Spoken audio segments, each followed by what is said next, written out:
नमस्ते भाभी। नमस्ते। तुम अभी तो आई थी भाई दूज पे, फिर से आ गई मुंह उठा के। वो आप सबकी याद आ रही थी इसलिए आपसे मिलने आ गई। कोई बात नहीं, अगर आपको अच्छा नहीं लगा तो मैं चली जाऊंगी। रुको रुको, अब तो तुम आ ही गई हो ना मुंह उठा के, तो अंदर भी आ जाओ।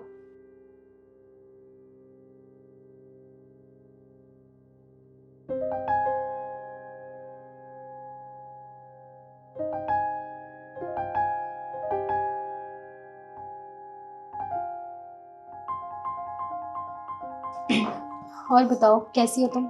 मैं ठीक हूँ भाभी, आप बताइए आप कैसे हो? मैं भी ठीक हूँ। भैया नजर नहीं आ रहे, कहीं गए हैं क्या? हाँ, वो ना अपने काम से गए हैं। एक्चुअली क्या है ना, उनके पास इतना फ्री टाइम नहीं है कि कहीं भी मुंह उठा के चले जाए। वैसे एक बात बताओ, तुम कितने दिन के लिए आई हो? मैं बस 10-12 दिन के लिए, और अगर ये मुझे लेने आ गए तो मैं जल्दी चली जाऊंगी। अच्छा, वैसे तुम्हारा लगेज देख के लग तो नहीं रहा कि तुम इतनी जल्दी चली जाओगी। और वैसे एक ना प्रॉब्लम है शिखा। कैसी प्रॉब्लम? वो क्या है ना, जो तुम्हारा रूम था ना, उसमें तो मैंने स्टोर रूम का सामान शिफ्ट कर दिया, तो तुम कैसे मैनेज करोगी? कोई बात नहीं भाभी, मैं आपके साथ सो जाऊंगी, मैं मैनेज कर लूंगी। अच्छा, तो तुम ये भी मैनेज कर लोगी।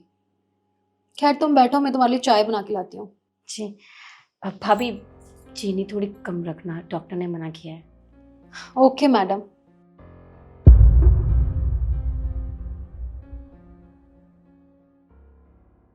एक काम करती हूँ, पहले हाथ पैर धो लेती हूँ। हाँ।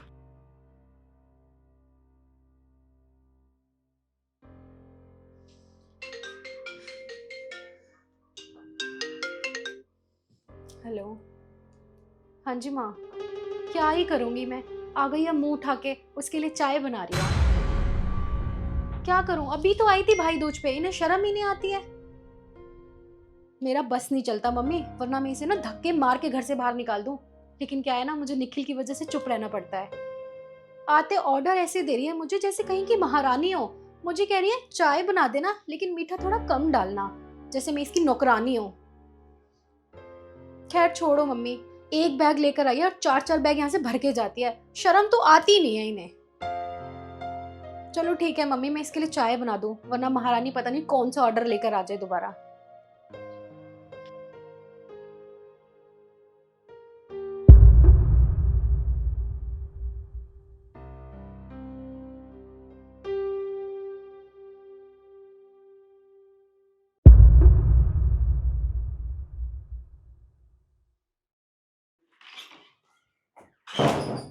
शिखा, बहन तू यहाँ?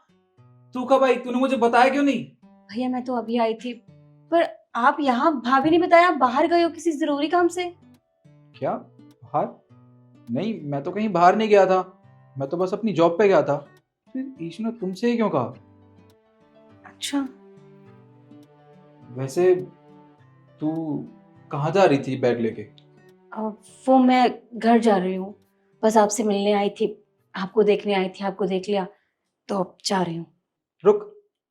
अरे तू अपने भाई के घर आई है, वो भी आज। अरे 2-4 दिन रुक के तो जा। ये बैग लेके कहाँ जा रही है, क्यों जा रही है तू? नहीं भैया, मैं भूल गई थी कि ये मेरा मायका है।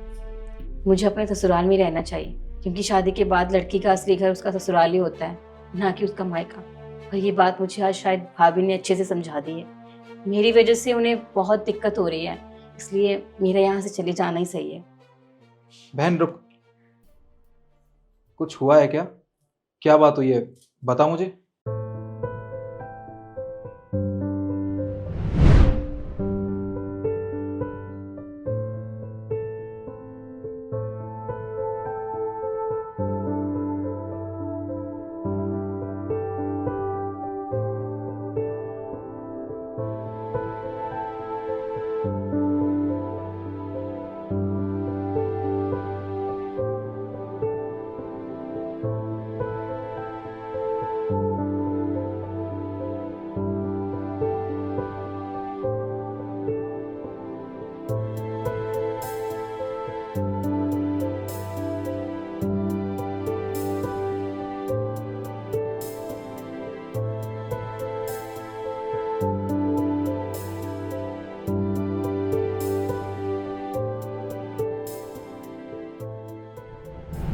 भैया मैं अब चलती हूँ। और देखिए आप प्लीज़ भाभी को कुछ मत बोलना। मैं नहीं चाहती आप दोनों में कोई लड़ाई हो मेरी वजह से। मेरी वजह से आपकी प्राइवेसी ख़त्म हो रही है, इसलिए मेरे यहाँ से जाना ही सही रहेगा। मैं चलती हूँ। बहन रुक, तू ऐसे कैसे जा सकती है? और ईशु की हिम्मत कैसे हुई तुझसे ये सब बोलने की? कोई बात नहीं, तो रुक, मैं उससे बात करता हूँ। क्या बात करोगे तुम मुझसे? और मैंने तुम्हारी बहन से गलत ही क्या बोला है? हर आए दिन ये मुंह उठा के हमारे घर पे आ जाती है।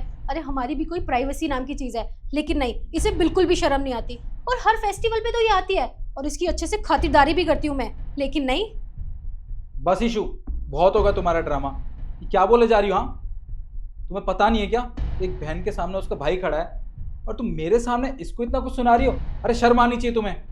और वैसे भी जितना ये घर मेरा है ना, उतना मेरी बहन का भी है। इसका जब मन चाहेगा तब ये यहाँ पे आ सकती है, और जब तक चाहे तब तक यहाँ रह सकती है। तुम होती कौन हो इसे रोकने वाली?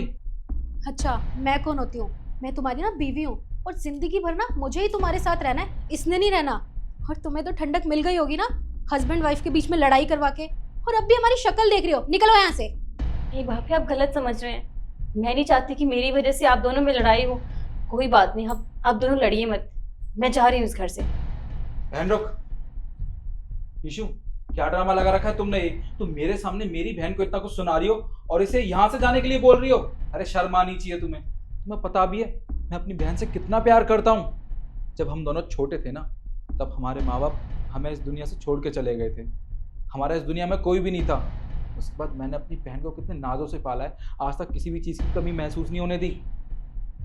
खुद तो इस मुकाम पे मैं पहुंचा ही, साथ में अपनी बहन को पढ़ाया लिखाया। और तुम इससे ऐसे बात कर रही हो? अरे शर्म आनी चाहिए तुम्हें। तुम इसकी भाभी हो। ऐसे तो कोई अपने दुश्मन से भी बात नहीं करता जिस तरीके से तुम इससे बात कर रही हो। क्या गलत किया? बिल्कुल सही सुना है मैंने। और तुम ज्यादा तरफदारी मत करो इसकी। तुम निकलो यहाँ से। बस चुप रहो। अब एक शब्द मैं अपनी बहन के बारे में ना सुन लूं तुम्हारे मुंह से। शिखा, बहन तू कुछ परेशान लग रही है, क्या हुआ? कोई बात हो गई है क्या? नहीं भैया ऐसी कोई बात नहीं है, मैं ठीक हूँ। देख, मैं तेरा भाई हूँ, तू मुझसे झूठ नहीं बोल सकती। जितना पूछ रहा हूँ उतना बता, बात क्या है? भैया आप तो जानती हैं मेरे ससुराल वाले क्या कुछ नहीं बोलते मुझे। आए दिन घर में कलेश होता है, इतना सुनाते हैं कि मैं आपको बता भी नहीं सकती। आए दिन घर में लड़ाइयाँ होती हैं, और इस बार तो मुझे घर से बाहर निकाल दिया। मुझे समझ में नहीं आ रहा था मैं कहाँ जाऊँ, क्या करूँ। भैया आपने सब कुछ तो दिया उनको, लेकिन पता नहीं वो क्या चाहते हैं।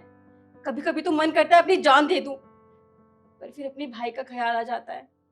मैं सोचती हूँ कि अगर मेरा भाई मेरे साथ है तो सब कुछ ठीक हो जाएगा। इसलिए आपसे मिलने आई थी, आपसे बात करने आई थी, ताकि सब कुछ सही हो जाए। लेकिन मुझे लगता है अब मेरा यहाँ आना भी सही नहीं है, मुझे वही रहना चाहिए। अब मेरा असली घर तो वही है ना, ये नहीं। क्या केशव जी ने इतना कुछ किया तेरे साथ, और तूने मुझे आज तक क्यों नहीं बताया? अरे मुझे तो लगा था कि तुम्हारे घर में छोटी मोटी लड़ाइयाँ होती होंगी, पर ये नहीं पता था कि वो तेरे साथ ये सब करते हैं। और क्या चाहिए उनको? मैंने अपनी बहन उनको दे दी, और शादी के टाइम पे जो कुछ उन्होंने मांगा था उनकी सारी डिमांड मैंने पूरी की है, किसी चीज़ की कोई कमी नहीं छोड़ी। और आज वो तेरे साथ ये बर्ताव करते हैं। कोई बात नहीं, आज के बाद ना तू उनके घर में नहीं रहेगी, और तेरा और केशव का डाइवोर्स करवा के रहूंगा मैं। उसके बाद तू यहाँ रहेगी, समझी? और हाँ, इसके आगे एक शब्द बोलने की जरूरत नहीं है। पर भैया कैसी कैसी बातें करेंगे, आपने सोचा है उनके बारे में? अरे मैं उनके बारे में क्यों सोचूं? मैं सिर्फ अपनी बहन की और उसकी खुशियों के बारे में सोचूंगा। मुझे लोगों से कोई फर्क नहीं पड़ता। और तुम क्या कह रही थी मेरी बहन के बारे में? ये जब मुंह चाहे तब उठा के यहाँ पे आ जाती है। तुमने देखा ना इसके साथ क्या कुछ हो रहा है। इतना कुछ होने के बाद भी अगर ये अपने भाई के घर नहीं जाएगी तो और कहाँ जाएगी? अगर इसी जगह तुम होती, मैं तुम्हारे साथ ऐसा बर्ताव करता, तो तुम क्या करती? देखो निखिल, मुझे नहीं पता था इन सब चीज़ों के बारे में। और शिखा, तुम ये एक बार हमें बताती तो सही। मैंने ना जाने तुम्हें कितना कुछ सुना दिया। प्लीज़ मुझे माफ़ कर दो। नहीं भाभी आप माफ़ी मत मांगिए, कोई बात नहीं।